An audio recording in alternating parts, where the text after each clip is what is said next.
Hey guys, today I'll be playing the Dead Meat demo where our main character's life gets shattered by a cannibal, which I'm assuming is this guy right here. Hey, have you heard of a Red Room? It's a place in the deepest corner of the internet where sick, gets their rocks off of torture of others. It's considered taboo, an urban legend at most. Only it isn't. You just want to believe that it is. It will break your sheltered little mind.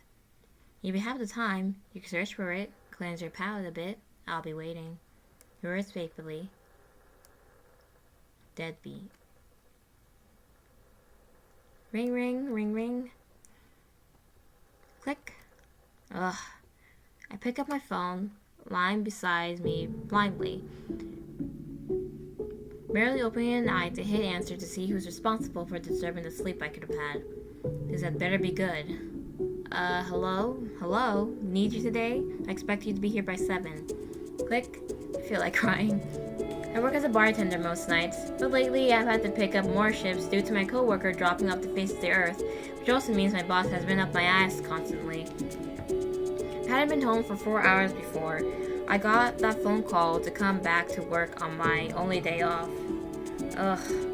Starting my day with a mournful whine, I crawl out of bed and trudge to the kitchen of my apartment. I wipe my hand over my face as I enter, greeted by the sound of an aggressive keyboard smashing and the speakers softly humming music. Persephone? Persephone? You're awake already? Oh hey! Persephone, my roommate, is the biggest horror fanatic I know. Mythology, conspiracy theories, true crime. She's got you covered tenfold. Just 5 minutes on her laptop and she's ready to freak you out. Although she has a bad habit of losing sleep over her shenanigans. I decided that breakfast is on me, not favoring a burnt kitchen if either of us try to cook something up in our current states. I speak as I order for delivery on my phone. What's going on with you today? Not sleeping again? How did you guess? I point to my own set of eye bags as a hint. She barks out a laugh. Come see for yourself. I think you're going to like this one. She gestures over with me with a wave on her hand, and I'm inclined to sit beside her by the kitchen island. The screen of Persephone's laptop displayed multiple tabs of upward and support, discussed and forums, a digital write over this new hit called Dead Meat? Persephone's hum in response was devious. It blew up overnight, but apparently it's been going on for a while. The dark web actually got a live streamer again after all the other Red Rooms got shut down. These two is freaking insane. People are saying that it actually goes live to eat people, or eats them alive, or eats them while they're rotting. Creepy, right? Very. Maybe I shouldn't have ordered breakfast after all. Some internet hermits are calling bullshit on it, but can you really make something up like that? I wasn't gonna base my opinions off of other people, so You didn't. I did. I gave a look. It was just a few installs, a few clicks here and there for a VPN, a hunt for a virtual machine. A few links later, I stare harder. Persephone begins to sweat. I promise I didn't sell my soul just one night. It wasn't like it was hard to find. It was almost like he wanted me to find it. No matter how much I would want to stay mad, I can't when it comes to Persephone. Instead, I let out a sigh and offer a tired smile. Just please don't get us murdered. Or maybe do. I called in for another shift today. Again? Ugh. Really? Do they really have to leave? Can't they ever leave you alone? Persephone grumbled under her breath, sinking into her seat. It's not too late to quit, you know. Just tell your deadbeat boss to find someone else and maybe we could spend the night together. I know it was meant to be lighthearted, something to cheer me up, but I noticed there was some honesty in it. I don't know. I'm sorry I can't. Persephone tries not to frown at my answer, but I feel as if I hurt her feelings. I clear my throat when silence involves us. It's just, I already made plans with Coda and... It's a pitiful excuse, but Persephone saves me the story with a disappointed smile. Don't worry, just text me when you're on your way home. I want to say something, even just to apologize, but Persephone already directed her attention to her laptop. I feel like I'm saying her name wrong. I decided to get dressed and head out before I create any more hurt. Most buses were cut today due to the road closing down for construction, so I had to wait a while before I could reach town. I knew Coda was working today, so it wouldn't hurt to visit him, right? cafe isn't far, and by the time the bell jingles and the door opens, Coda is swinging his head around to greet the next customer. Hello, oh, hey, what's up? Coda has been my friend since we were kids. He's seen the worst of me and vice versa. Things have been a bit surreal when he took the plunge and asked me out, but hey, I just wanted to see you. You've been doing alright? I have to go to work soon, so I thought I'd drop in and get some emotional support. The shifts have been all over the place. Coda frowns and leans against the counter. I already knew he didn't like it when I took a late shift. I don't think that's a good idea, not when your coworker is still missing. I mean, you barely had a day off. Can you just call in sick this one time? The thought had crossed my mind at least 1,000 times today, but I need a job. Coda knows this by the look on my face and his eyes. At the very least, let me pick you up after work. I could order takeout and we could just hang out. I don't like the thought of you walking home. Well, this is a bad idea, but we'll just say I'll be fine on my own. It wasn't what Coda wanted to hear, judging by the way his smile dropped, but I assure him I'll be fine on my own. I can handle much more interaction today. Ah, well, text me when you're home then. I won't sleep tonight if you don't. I thank her for understanding before I leave the cafe. I have some time to kill before my shift. I suppose I could window shop. Or maybe I should start my shift early. I text my boss letting him know I make my way to work. I could use the money. The bar is quiet and my shift lies in for the most part. With the disappearance of an employee, I was expecting my workload to double, but even my boss seemed tired. I make my way back out the back entrance to the alley. Damn, it's raining pretty hard. I wrap my jacket closer to myself as I walk out into the rain. The alleys are shady, but they're the fastest way home and away from the other bars filled with drunkards. I turn the corner and scream as something drops down and tackles me to the ground. I'm frantic, kicking and screaming as I try to get this body off me, but they're adamant about keeping me down. They wait until I'm exhausted and crying to pull out their phone, and my eyes squint at the flash that runs me blind to their face. You really made this far too easy on me. Did you want me to catch you? Was that it? The flash of the phone is shoved closer to my face with each question, and I can only whimper in reply. Not that I could properly answer anyway. He's crushing my ribs. I don't know if you're proud or just freaking stupid. You really thought you could go out at night by yourself? I gotta say, I've had my eye on you for a while. I just thought you were playing hard to get. It's alright though. You might be naive, but you got a face for the camera. Let's just see how much you can handle before you crack. He's recording? I'm enraged, my fist connecting with his face as I scream. I move to hit him again, but he grabs my face and hauls it forward with a stunned chuckle. Holy shit, you're crazy. Keep that up. We're gonna need to see more of that. The figure lifts my face just an inch higher before he drives it into the ground. I pass out on impact, barely able to hear the sickening thud. Smile for the camera, sweetheart. Ending 4, dead me.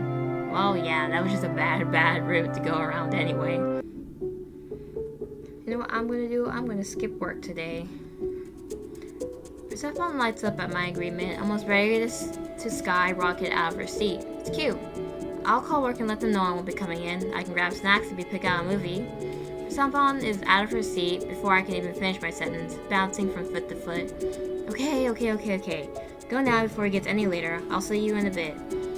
Persephone crushes me in a tight hug before I rush to my room and get ready, only pulling away to smile as she spoke softly. Thank you. You have no idea how much I miss this.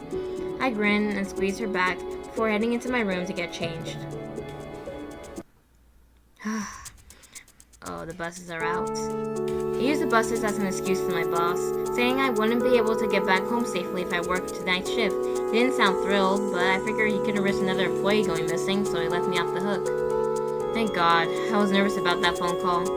Slipping up my backpack from a successful snack haul, I checked the time on my phone. I guess I got some time to kill to go pay him a visit. With my mind made up, I navigate the busy streets to a quiet cafe just a corner away from the main shopping district. The bell jingles as I walk through the front door. My oblivious barista doesn't notice until I slam my head on the counter. Boo! The man yelps in surprise and drops a latte onto the ground, wincing when the ceramic smashes onto the wooden floor. I can hear you just fine. You don't have to.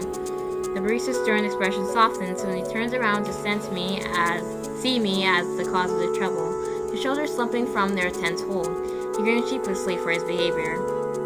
Sorry, Coda. I probably should have turned down a notch.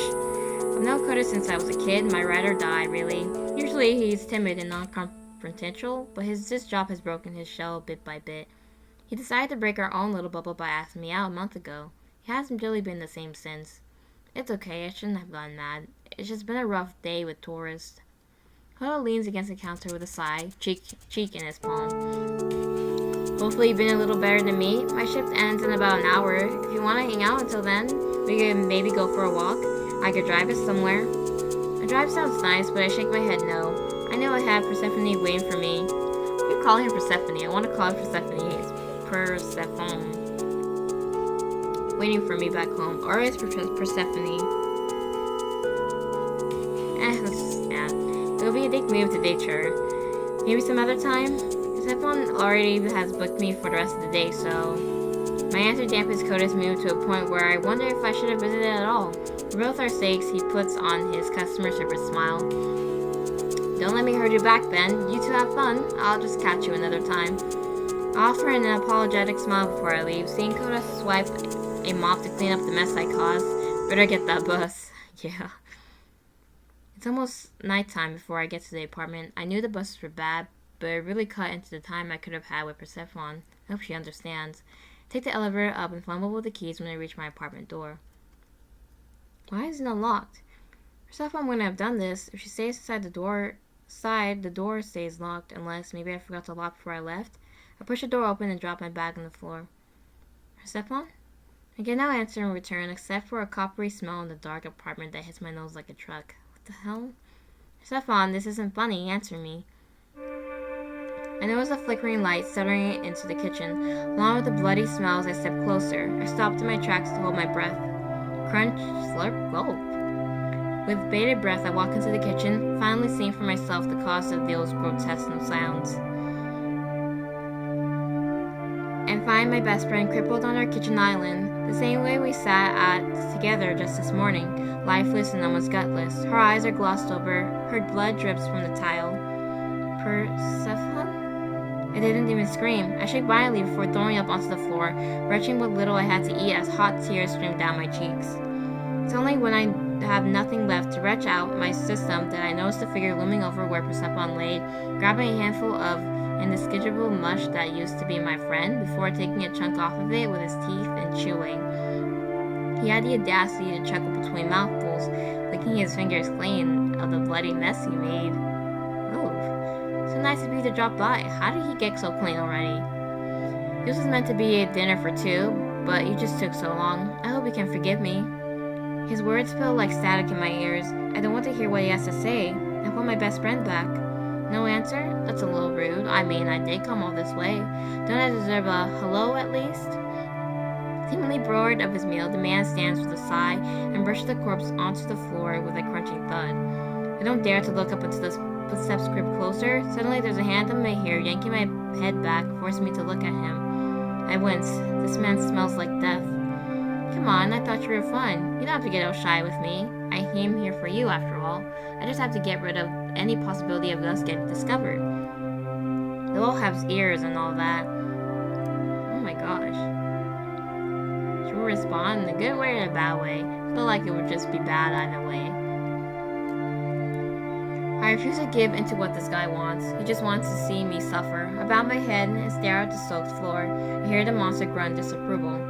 Fine, be that way. Let's see how far that gets you.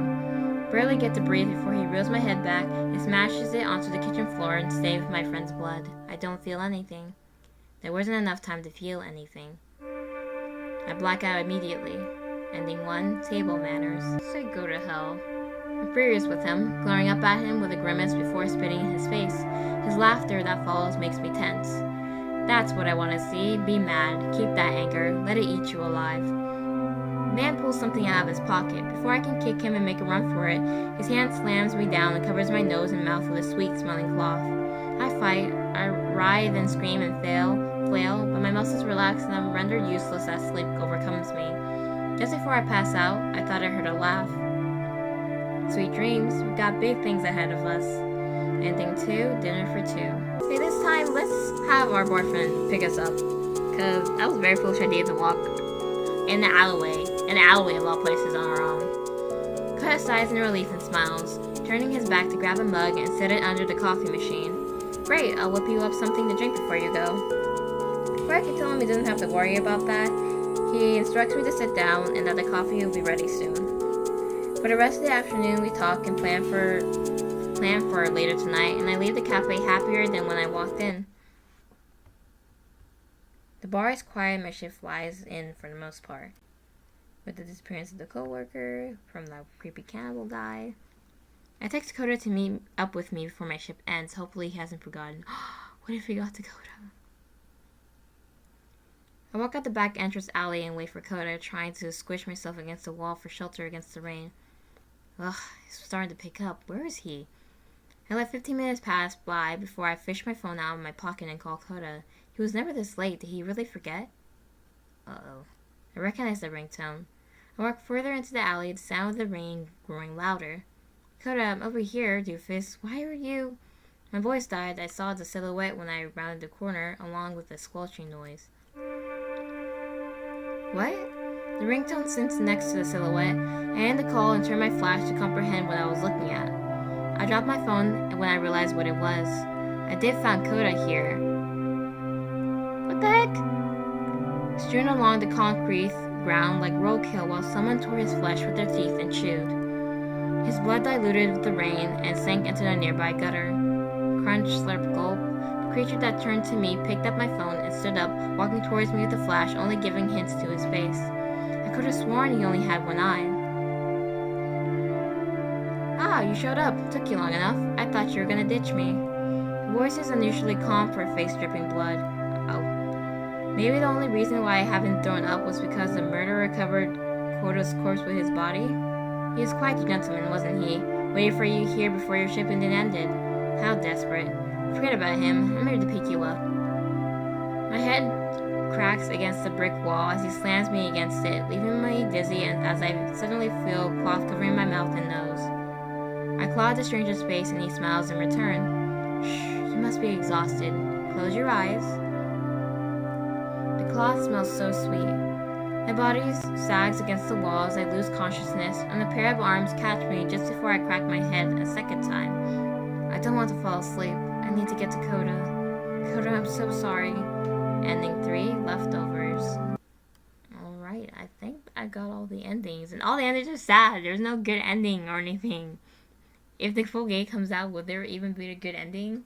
Like, I feel like it's just going to end in, like, just terribly for all the times that it's gonna happen, basically.